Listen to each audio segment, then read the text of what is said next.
A gente vai começar com a primeira trilha e eu queria também fazer uma outra homenagem, né? Tanto a Único viu o projeto ainda no PPT, quanto a Renata Rivetti viu também o prêmio ainda num PPT, né? E aí eu conversei com a Renata e a Renata, falei, Renata, faz sentido? Renata, faz total sentido. E a Renata é nossa embaixadora, então ela ajudou a gente a desenvolver o regulamento do prêmio,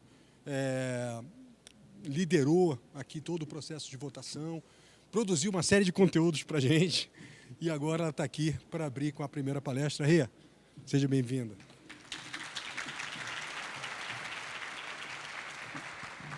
Obrigada, é muito bom estar aqui, ouvir o Thiago agora falando de educação, certamente é a base de tudo que a gente precisa para construir um mundo melhor.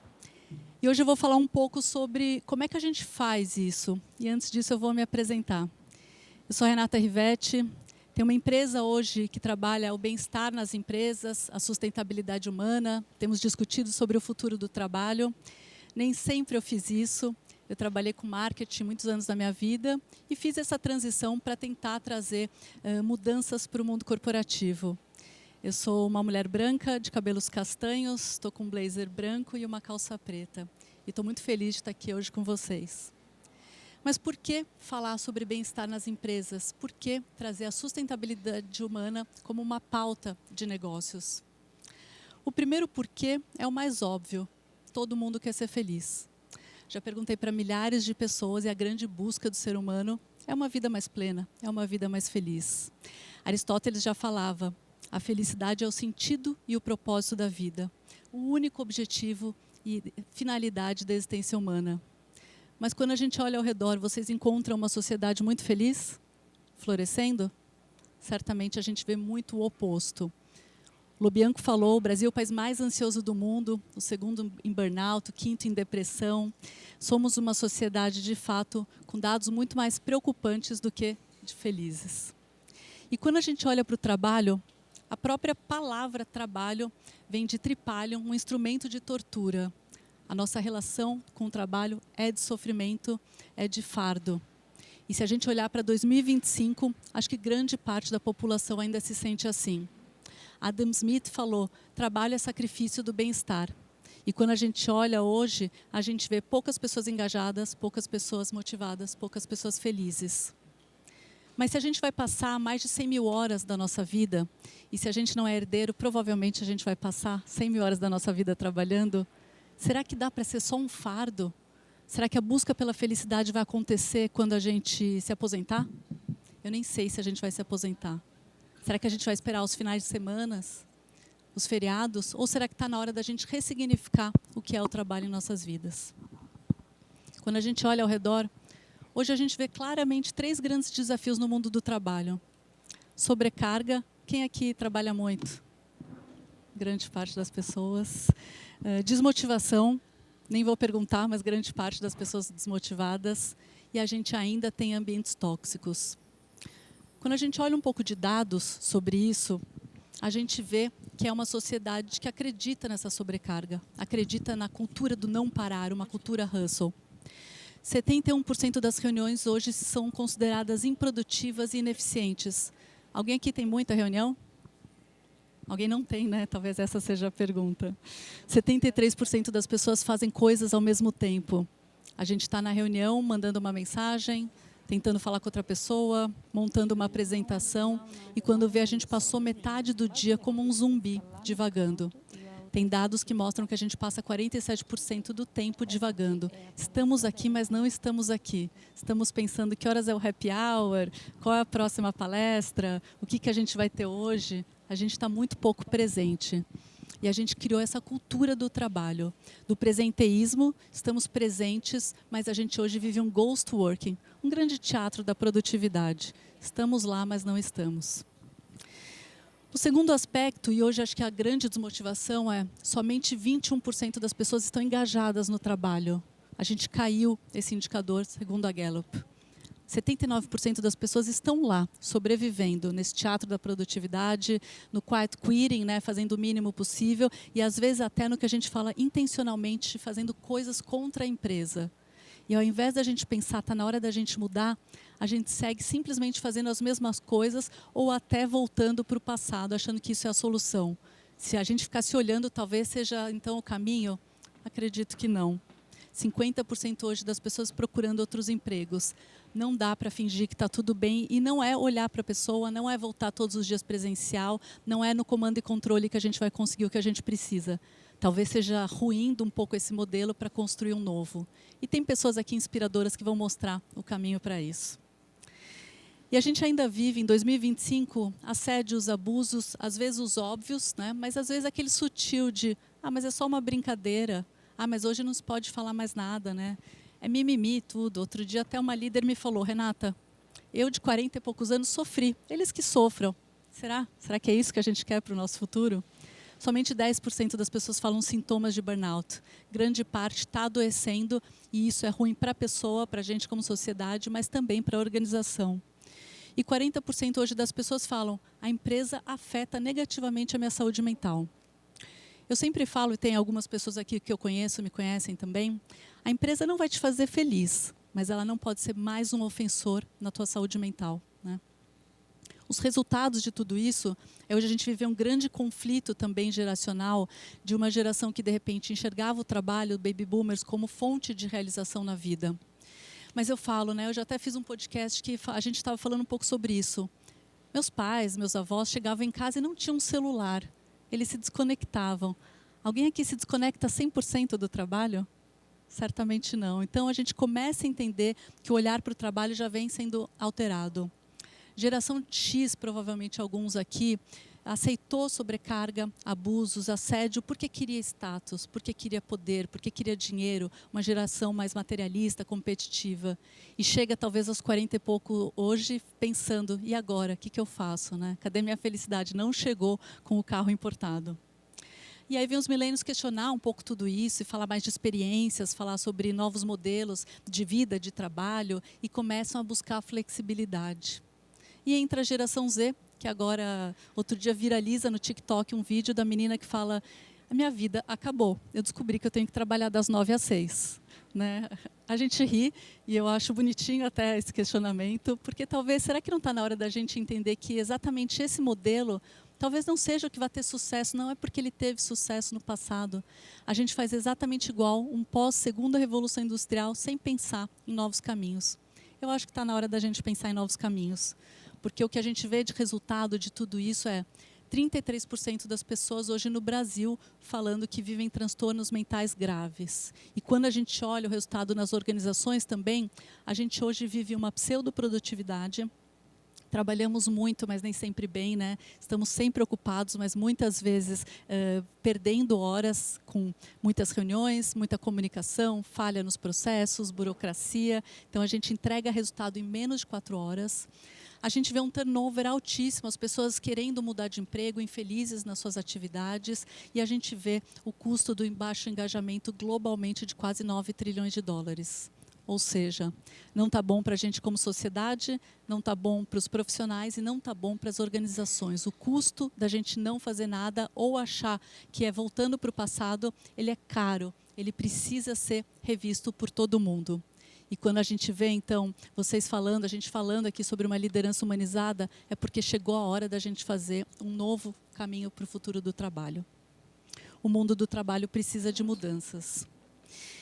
E aí a gente tem falado muito sobre como é que a gente, de fato, cuida de pessoas para cuidar de negócios. A premiação não é o líder que é bonzinho, o líder que não tem metas. A gente tem aqui empresas com metas expressivas. Mas como é que a gente olha, então, o que de fato a gente precisa fazer para construir a sustentabilidade humana que vai garantir a sustentabilidade dos negócios? A grande verdade é que a cultura de bem-estar não é antagonista a uma cultura de resultados. Por muito tempo, a liderança pensou, ou a gente cuida de pessoas, saúde mental e bem-estar, ou a gente cuida de resultados de negócios, de performance. E a grande verdade é que talvez eles sejam 2 grandes aliados. Ninguém é criativo num ambiente de medo. Ninguém vai ser inovador, ninguém vai gerar motivação, ninguém vai estar engajado em um ambiente que a gente vive comando e controle, ambientes tóxicos, falta de segurança psicológica.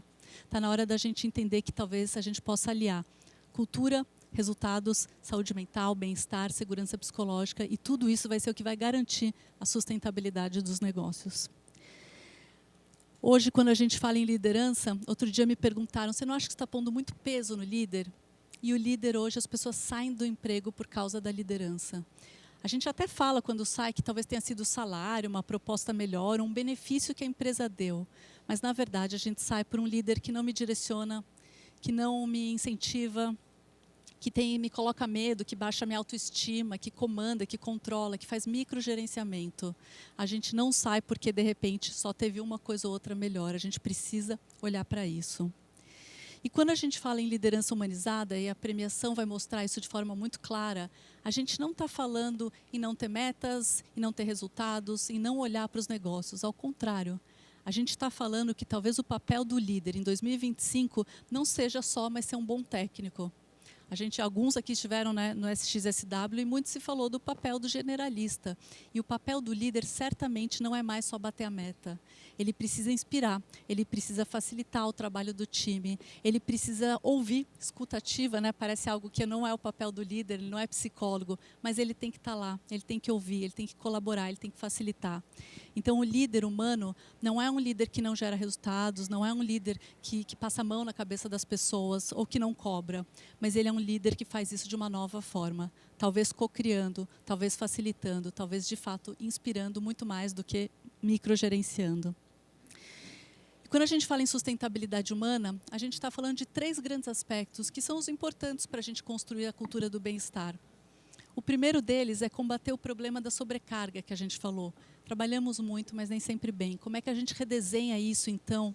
E como é que a gente revê o que está, de fato, impactando, ofendendo a nossa produtividade diária? O segundo aspecto é como é que a gente motiva mais as pessoas, então, traz mais senso de realização, de significado? Como é que a gente encontra mais habilidade de cada indivíduo?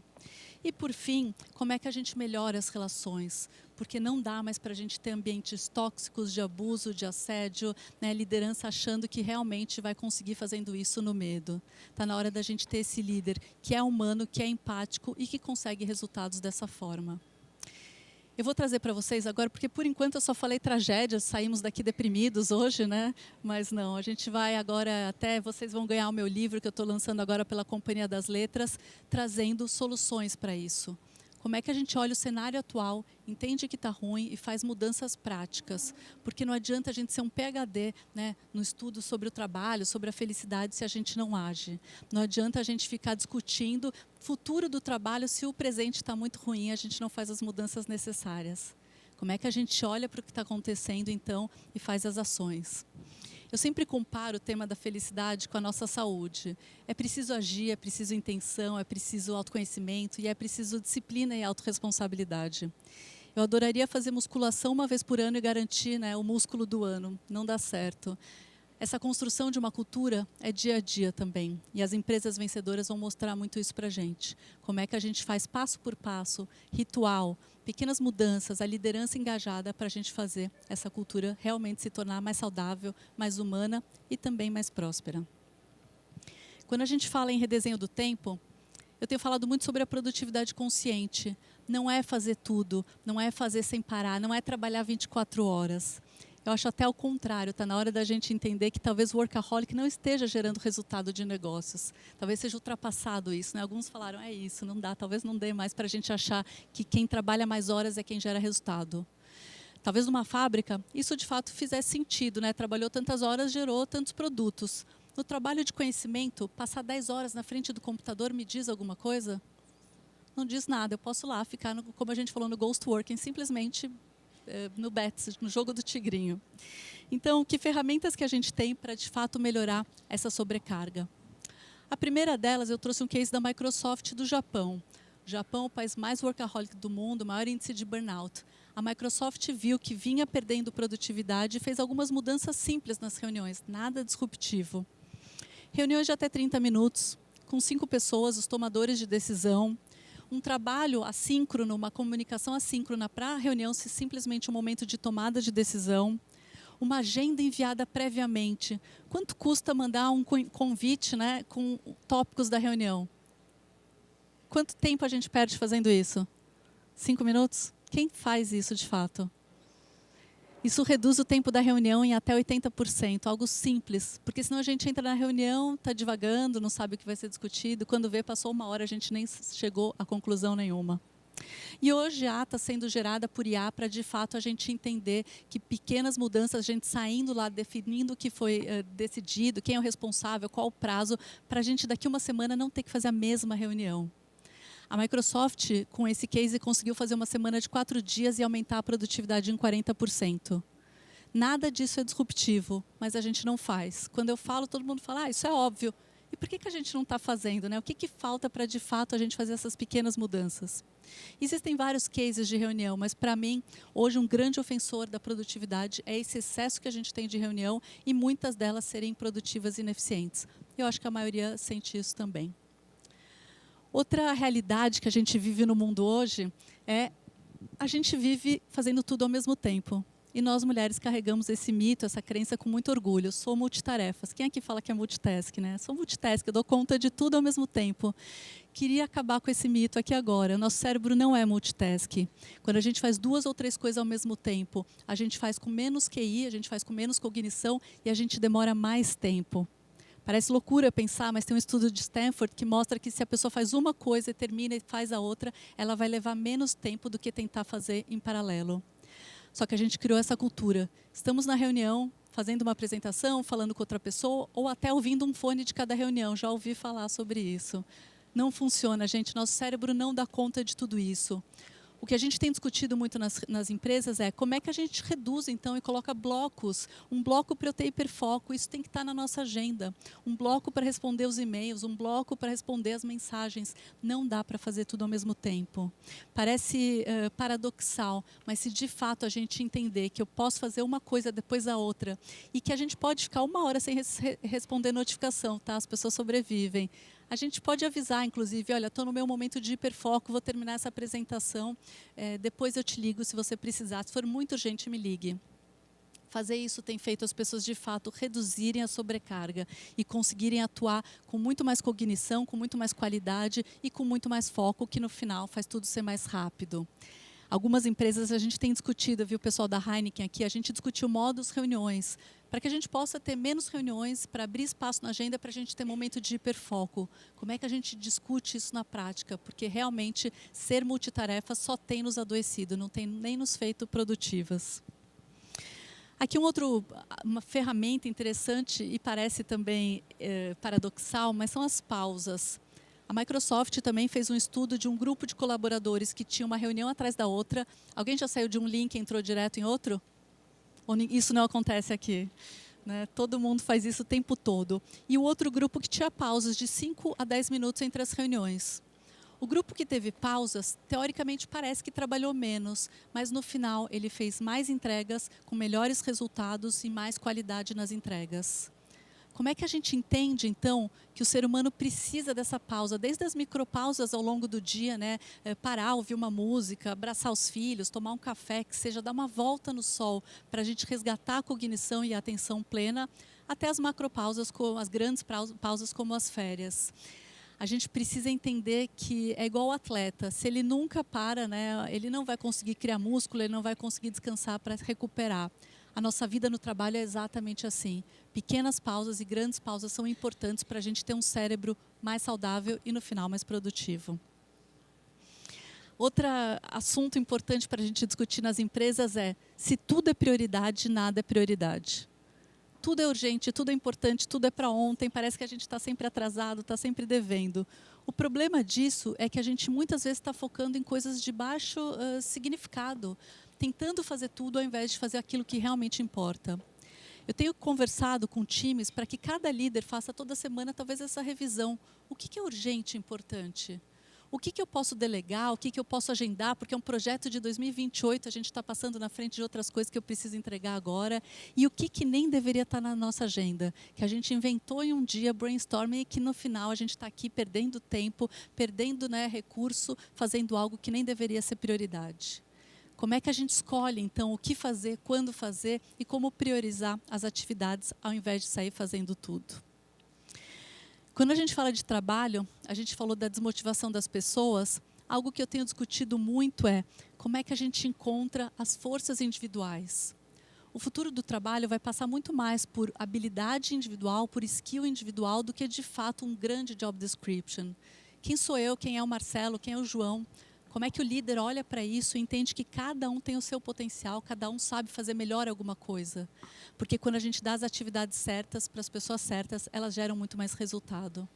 Aqui um projeto do Spotify, né, Squads and Tribes, para colocar pessoas solucionando problemas. Talvez a gente tenha que olhar mais para isso, o que cada um aqui faz bem. E ao invés de ser simplesmente aquela descrição do cargo, eu atuo de forma muito mais ampla, fazendo o que eu faço de melhor. A gente, como sociedade, olha muito as fraquezas, aquilo que a gente não sabe fazer. Como é que a gente pode olhar as nossas forças, aquilo que a gente faz bem, e como é que a gente se empodera disso, ao invés de só focar naquilo que eu não sou. Tem líder que faz exatamente isso. Tal pessoa não é analítica, tem que ser mais analítica. Tal pessoa não é relacional, tem que ser extrovertida. Não vai ser. Deem as atividades certas para as pessoas certas, isso vai motivá-las. E um outro viés da nossa sociedade é um viés negativo. A gente tem a tendência de olhar muito mais aquilo que não funciona do que as coisas que estão dando certo na nossa vida. É só ligar a TV que provavelmente o mundo está acabando, né? Essa é a sensação que quando a gente vê jornal, quando a gente lê as notícias. E dentro das organizações é exatamente a mesma coisa. A gente tem uma meta que a gente não bateu, a gente vai discutir só ela, ao invés de ver as pequenas evoluções, os comportamentos, as iniciativas, o que a gente deveria estar celebrando. Quando a gente inverte essa lógica de não olhar só o que deu errado, a gente vai motivando as pessoas, a gente vai engajando as pessoas e elas se sentem muito mais realizadas, com muito mais sentido naquele dia a dia. Celebrem mais. Não esperem, né? Dezembro, chega dezembro, todo mundo faz festa, celebra, tem os destaques. Mas e no dia a dia? Porque para chegar na meta de dezembro, eu preciso celebrar os passos, eu preciso celebrar a caminhada. E custa zero fazer um check-in, de repente, segunda-feira, um check-out, sexta de o que deu certo essa semana? O que você fez bem? O que você se orgulha? Alguém quer reconhecer alguém? Quanto custa fazer isso? Zero. Mas a gente fala sobre o Big Brother, sobre o Trump, sobre futebol, sobre qualquer coisa. Mas a gente faz pouco esse contato de fato, entender as coisas boas que a gente tem feito. Celebrem mais, não esperem dezembro, não esperem, né, o Natal. E quando a gente fala das relações, por fim, eu acho que a gente ainda talvez não tenha o valor de o quanto são importantes as relações na nossa vida e também no trabalho, né? Se a gente passa grande parte da nossa vida no trabalho, quem é minha rede de apoio? Como é que são minhas relações profissionais? O maior estudo da felicidade até hoje, 75 anos, agora se mantém 85 mais, mostrou que depois de acompanhar 700 homens de Boston, metade da periferia de Boston, metade de estudantes de Harvard, que foram crescendo ao longo da vida, depois de 75 anos, o pesquisador final falou: felicidade não tem a ver com fama, com status, com poder, tem a ver com amor, tem a ver com o grupo de apoio que essas pessoas tiveram na vida. Porque a grande verdade é que a vida vai trazer imprevistos inevitáveis. Mas se eu sei, se eu tenho com quem contar, eu vou me sentir mais acolhida, eu vou me sentir mais seguro. E um grande ponto hoje é vivemos uma grande crise nas relações no mundo de hoje. Somente 19% dos jovens sentem que não tem nenhum apoio emocional na vida. A gente está falando que 1/5 dos jovens se sentem sozinhos. Não tem para quem ligar às 3 da manhã se eles precisarem. Como é que a gente acolhe isso, e entende que a empresa pode ser um espaço também para essa construção de relações mais profundas. Façam mais rodas de conversa. Definam um tema, e não para falar só de metas, estratégia, resultados. Discutam saúde mental, discutam como as pessoas se sentem. Falem sobre segurança psicológica. Vocês estão ouvindo? Estão ouvindo? Tá. Então, tentem fazer mais isso, discutir mais caminhos, soluções, cocriem mais, ouçam mais os times de vocês, né? Usem esse poder do líder. O líder impacta na saúde mental da pessoa do time da mesma forma que o cônjuge dessa pessoa. Mais do que os amigos, mais do que os familiares. Ele tem um poder em mãos, nós temos um poder. Como é que a gente entende isso, então, para construir um futuro do trabalho que seja mais humano, que seja mais saudável e que, no final, vai trazer melhores resultados? Criem mais espaço para as pessoas falarem, debatam mais, ouçam mais. E melhorem a comunicação. Como eu falei, hoje tudo é urgente, a gente manda um e-mail, se não responder o e-mail, você vai receber um Teams, um Slack, um WhatsApp, e a gente vai ter uma sobrecarga. A gente recebe mais de 100 mil palavras por dia hoje. Eu falo que se eu pegar agora meu WhatsApp, vai ter algo super importante, junto com memes dos meus amigos e alguma fake news da minha avó, porque certamente tem umas 10 por dia. Como é que a gente cria, então, nas empresas, uma melhor comunicação para entender quando a gente avisa o receptor, né, qual o prazo dessa mensagem, você precisa responder ou simplesmente ler. Se for urgente, ligar para a pessoa. Se de repente é uma mensagem que eu posso só trocar uma informação, mandar talvez pelo WhatsApp, ou pelo Teams, ou Slack, ou qualquer coisa assim. Mas criem melhores regras, porque hoje as pessoas se sentem ansiosas, recebem mensagem às 10 horas da noite, dormem estressadas, acordam estressadas, não recuperam do estresse. A grande verdade é que a sobrecarga que a gente vive nessa cultura do cansaço, nessa cultura hustle que a gente vive como sociedade, só tem nos adoecido, não tem nos levado à felicidade e nem à produtividade. Precisamos melhorar a forma da gente se comunicar. E não é tão difícil, a gente precisa de fato ter regras e comunicar. O mundo do trabalho é desafiador, não vai deixar de ser, o mundo não vai deixar de ser desafiador. Eu não preciso esperar o mundo perfeito para ser feliz, mas eu preciso pensar o que eu posso fazer agora para construir um mundo melhor. Então, queria terminar com um videozinho, trazendo um pouco essa inspiração de que o líder não é aquele que faz pela pessoa, ou que grita, ou que comanda. Talvez eles tenham que estar lá, inspirando e apoiando. Obrigada. And now to honor America and salute the men and women. O vídeo, dá para passar?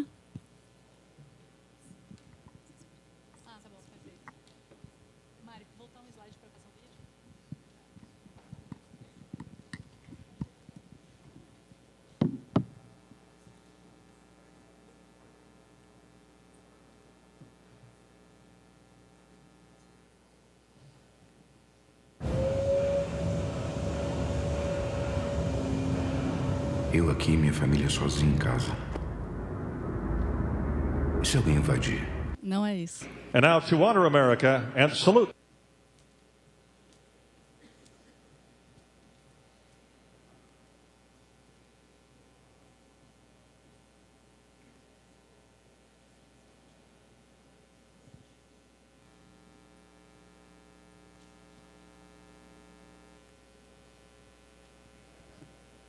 And now to honor America and salute the men and women serving.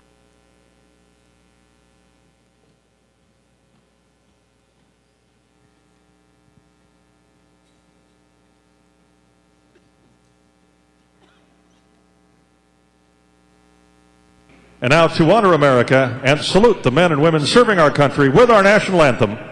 Please welcome, as voted by you, the fans, our winner of the Toyota Get the Feeling of a Star promotion, Natalie Gilbert.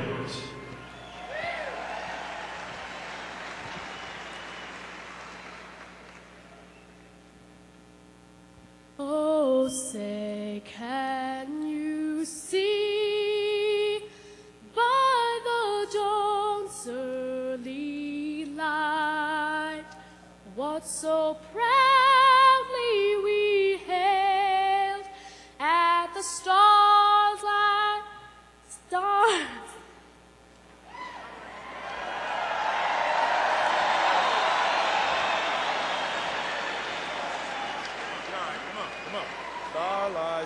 Stars like last gleaming, whose broad stripes and bright stars through the perilous fight.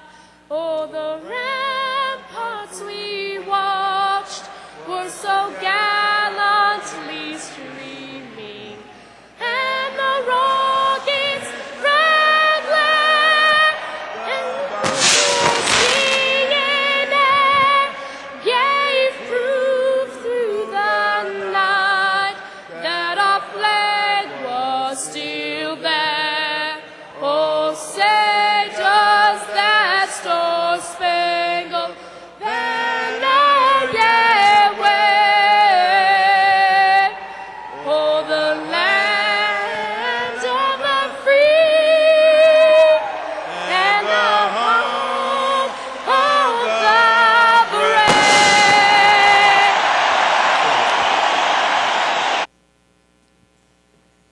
Ele não era o líder dela, ele era o treinador do time de basquete, mas ele estava lá. E talvez a gente tenha que ser esse líder, que ao invés de arrancar o microfone, às vezes dá vontade, a gente está lá, a gente inspira, a gente mostra o caminho, né, e segue, inspirando pessoas, apoiando. Talvez esse seja o líder humano que a gente precisa. Queria então agradecer a todas as pessoas aqui. A gente vai abrir para algumas perguntas, também temos 5 minutos para as perguntas. E avisá-los que vocês vão receber, antes de qualquer pessoa, o meu livro no final, também na saída. Então, obrigada. Perguntas?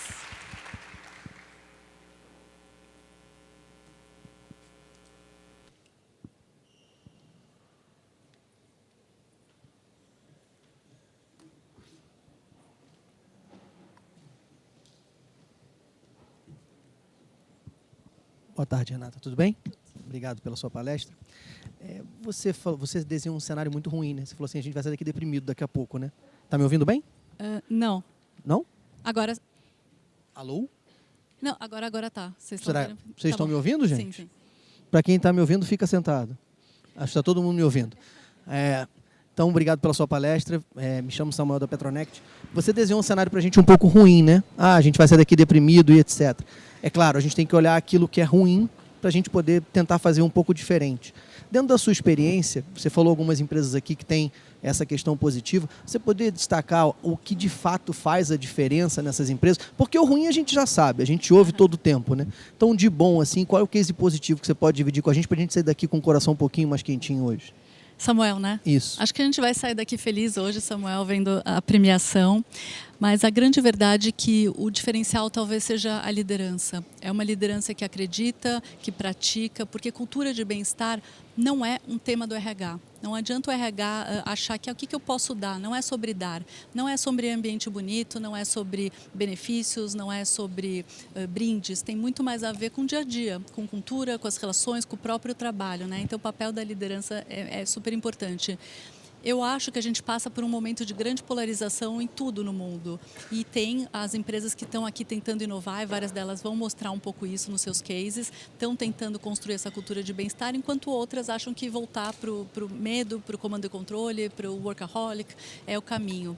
Eu acho que a gente tem que encontrar esse caminho para construir algo melhor. Mas, no final, a grande diferença que eu vejo é quando tem uma liderança que acredita e que pratica, né? Tem que ser walk the talk. Não adianta estar na parede, valores super bonitos, a empresa dá um monte de coisa se ninguém faz, né? Se tem relações humanas mais profundas. Então, acho que é um pouco esse caminho. Mas a gente vai sair feliz, sim. Fique tranquilo. Obrigada. Mais alguém?